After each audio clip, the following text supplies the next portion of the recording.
Pas. Pas lah.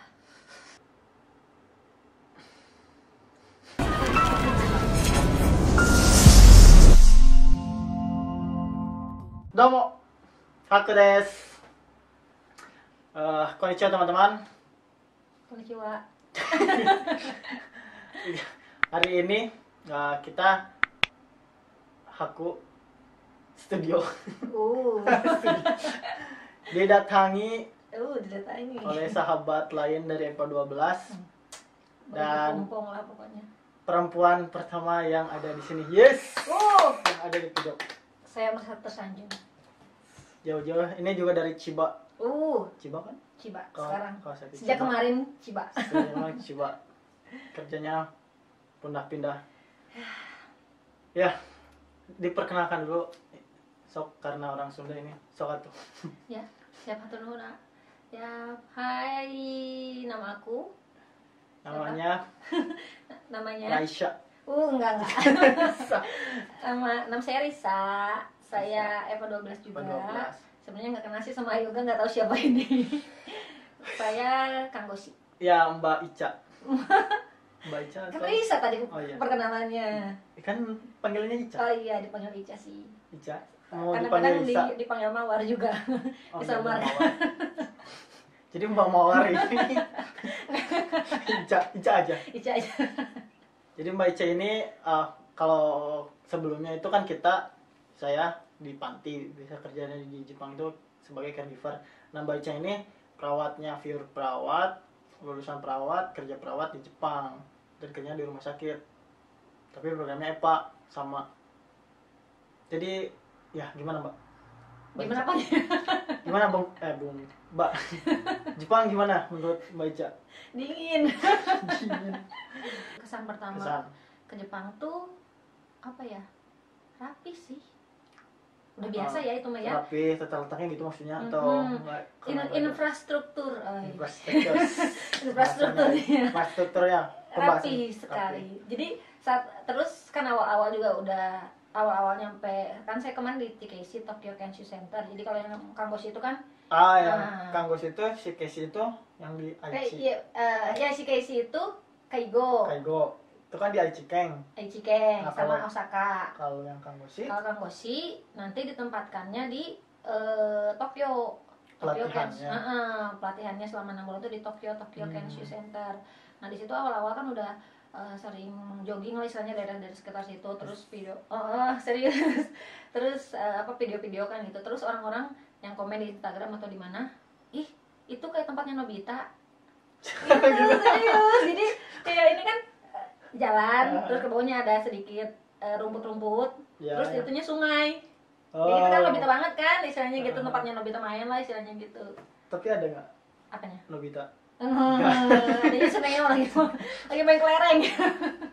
Tapi ada nggak pas pertama ke Jepang pengalaman yang menurut Mbak ini luar biasa atau Banyak sih sebenarnya, yang paling berkesan gitu? Ya, yang paling berkesan. Apa coba? Oh, ada. Pas yang paling berkesan itu pas gini.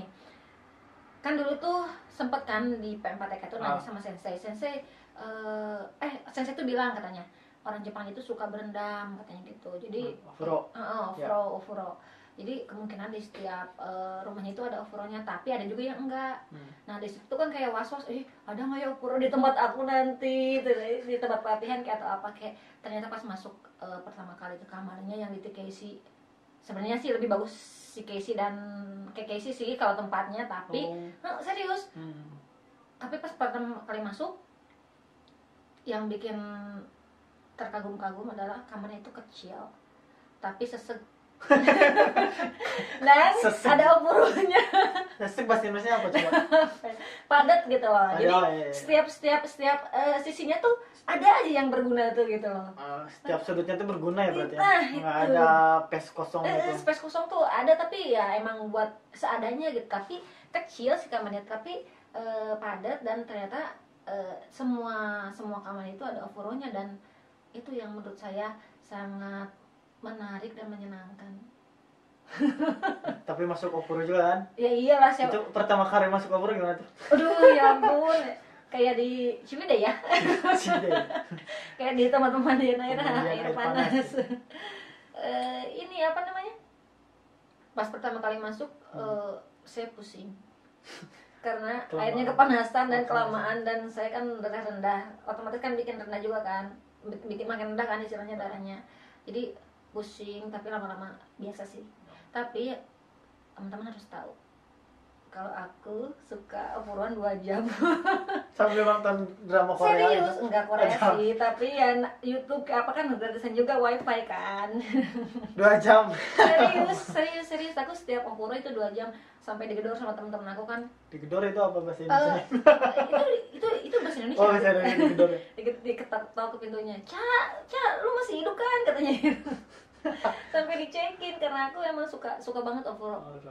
Tiap hari hampir 2 jam menghabiskan waktu di opuro. Jadi kayak me time-nya aku gitu deh.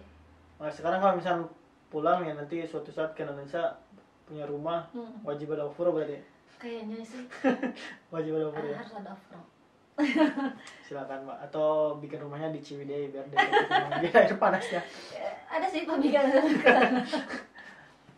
Oke.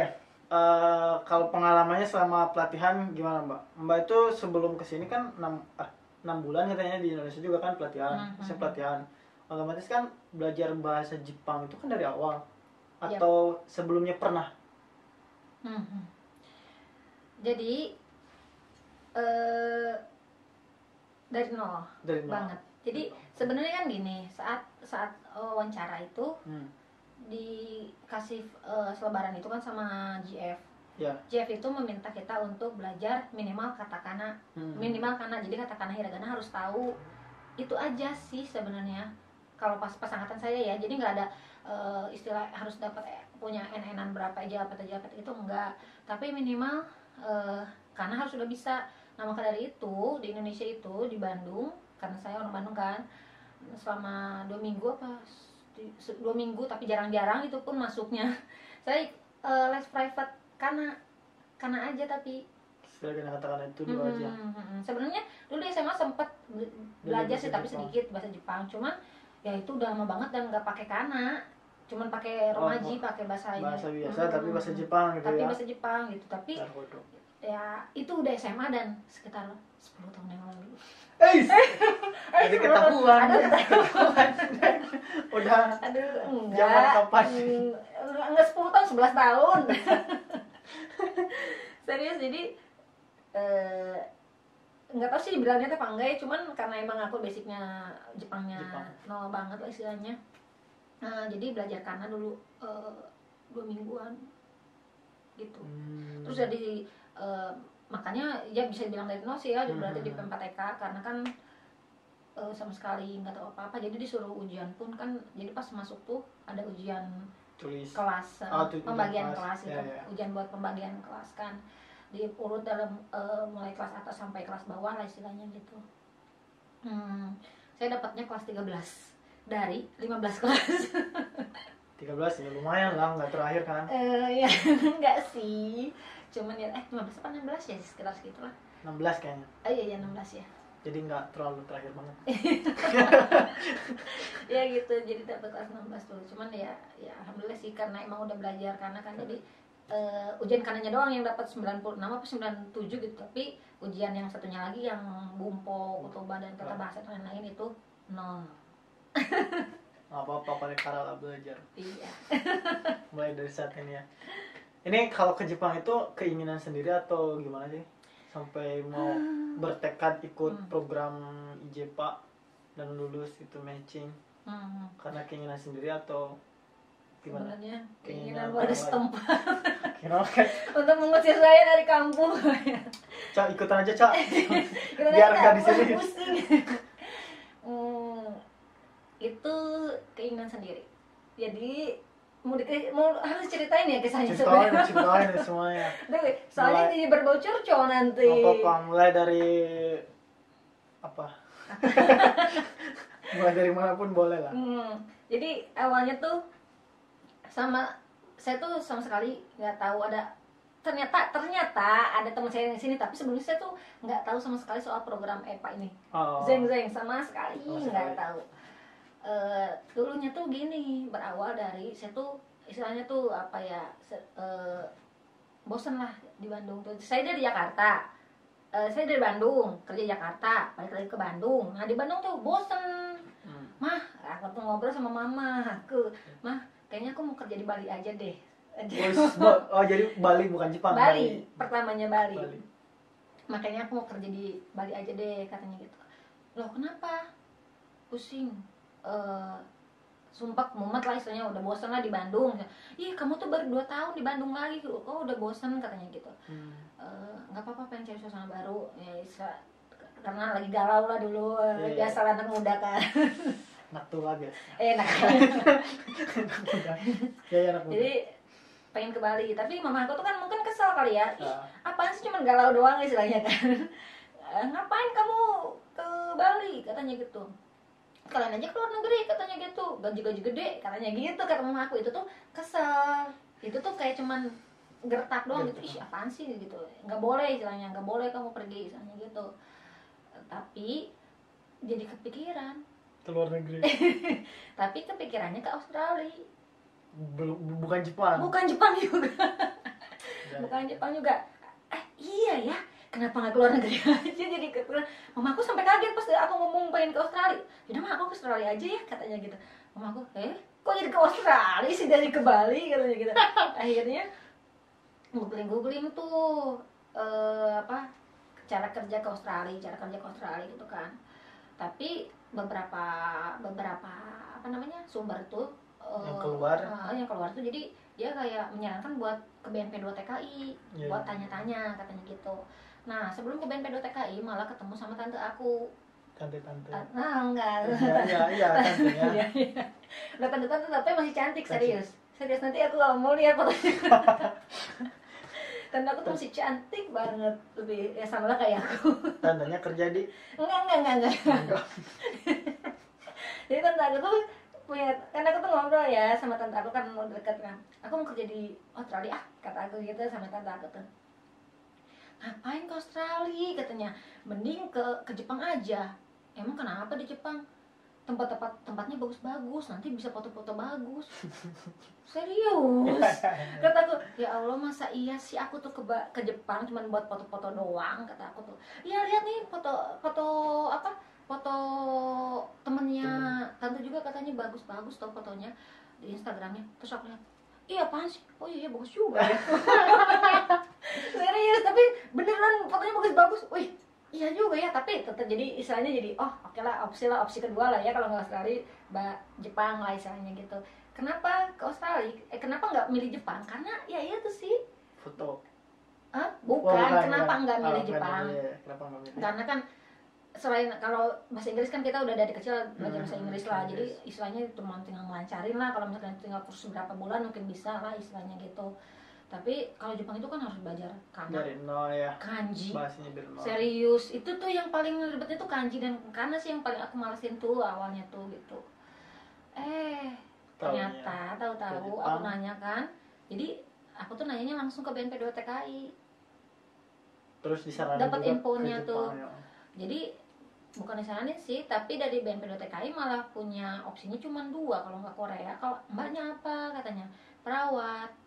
Oh kalau perawat kalau nggak Korea paling ke Jepang katanya gitu. Kalau dulu pas angkatan aku pas tahun 2017 nanya berarti 2017 tuh kalau nggak Korea paling Jepang katanya gitu. Oh gitu. Jadi yang ada program J2J-nya itu ya cuma itu 2 katanya kalau sama Indonesia untuk saat ini.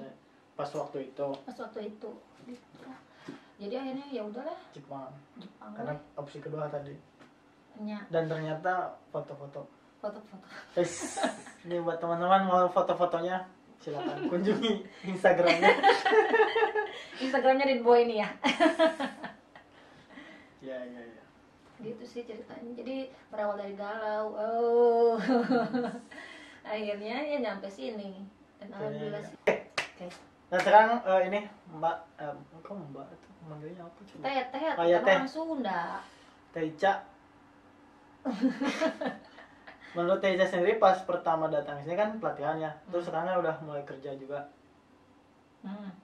Nah itu pekerjaan di sini Apa sih bedanya sama pekerjaan pas di rumah sakit di Indonesia? Beda banget. Apanya yang beda? Jadi gini, harus kalau ngomongin kerjaan kok kayak berat gitu ya. Oh, wajar. Jadi buat sekarang kan mungkin udah ada yang tahu atau nggak tahu sih, ada yang tahu apa enggak. Kalau misalkan sebelum lulus ujian Kokasikeng atau ujian nasional perawat di sini, kita nggak bisa ngelakuin pekerjaan seperti perawat di Indonesia. Jadi dalam artian kita di sini sebagai asisten perawat. Kerjaannya ya caregiver, kayak caregiver tapi di rumah sakit. Gitu. Jadi kalau dulu kayak kebutuhan dasar manusianya saja gitu. Kayak kebutuhan dasar manusianya aja di sini karena kayak itu, pemberian obat kayak gitu. enggak, pemberian obat enggak. Meskipun obat minum pun enggak mestinya kita nyimpan-nyimpanin gitu di pasiennya, enggak. Karena kan perlu itu ya, perlu uji kompetensi STR. gitu. Bukan STR ya kok. Serkom, sertifikat kompetensi. Itu.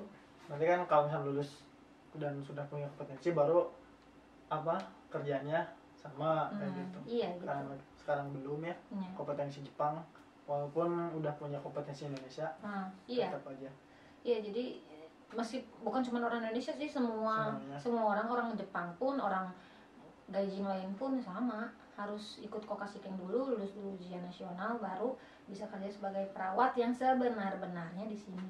Itu pun ya kerjaan perawat di sini kan terbatas juga kan. Kalau kita kan di Indonesia bisa nyuntik, nyinpus dan lain-lain. Kalau di sini agak terbatas juga sih. Batasannya kayak nggak boleh apa gitu. Sampai mana batasannya gitu? Sebenarnya belum ngerti jelas banget sih. Cuman setahu aku, nggak tahu sih, tapi takut salah. Kayaknya nggak boleh nyuntik deh kalau di sini. Nggak boleh ya? Emang nggak boleh iya sih. Iya sih, kayaknya nggak kan. Itu setahu aku sih gitu ya. Tapi kayaknya iya sih nggak boleh. Belum terlalu ngerti sih. Gitu.